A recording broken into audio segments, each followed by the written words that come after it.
Adobo lovers, meet your new obsession. Creamy, dreamy, coconut-infused goodness that's about to steal your heart. And maybe your husband's too. Hey foodies, it's Chef Ati here, your friendly kitchen wife, cooking up one of my husband's all-time favorite dishes, chicken adobo with a creamy coconut twists.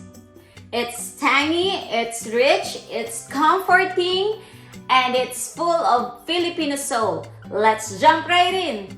For this recipe, you'll need coconut oil to brown our chicken beautifully, black pepper and a little red pepper flakes for some heat, white vinegar and cocoa aminos for the signature tang and savory punch, a touch of honey for a balance, salt to taste, creamy coconut milk for the tropical richness, garlic, chicken breast. Yes, I use breast because my husband is a choking hazard.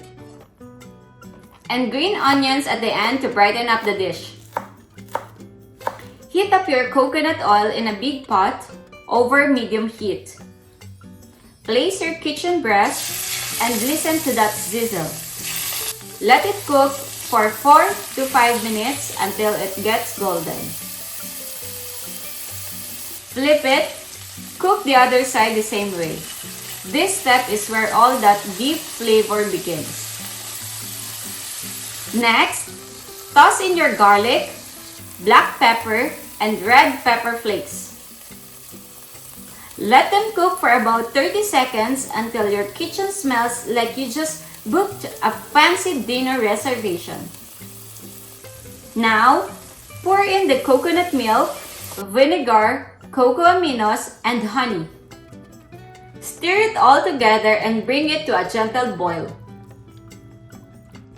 This is the start of something beautiful. Lower the heat to medium-low, cover, and let it simmer for 25 to 30 minutes. This is where the chicken soaks up all the flavor, becoming tender and irresistible. Stir halfway through so nothing sticks. We want even cooking and no sticky business. Take the lid off, turn heat to medium and let that sauce thicken for 5 minutes. Keep stirring so it doesn't stick.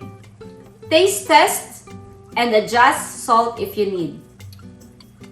The sauce is the star here, so make it shine. Serve your creamy coconut adobo over a fluffy bed of steamed rice. Don't forget to add those fresh green onions. They add the perfect pop of color and freshness to every bite. Here are some of the most common questions I see about this dish. Can I use chicken thighs instead of breast? Absolutely! Thighs are juicier and more forgiving, so if you love that rich, tender bite, go for a thighs. Just watch your cooking time since thighs may take a little longer to get tender.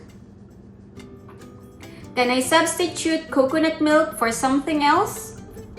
If you want to skip coconut milk, you can use heavy cream or evaporated milk for creaminess but you lose that signature tropical flavor.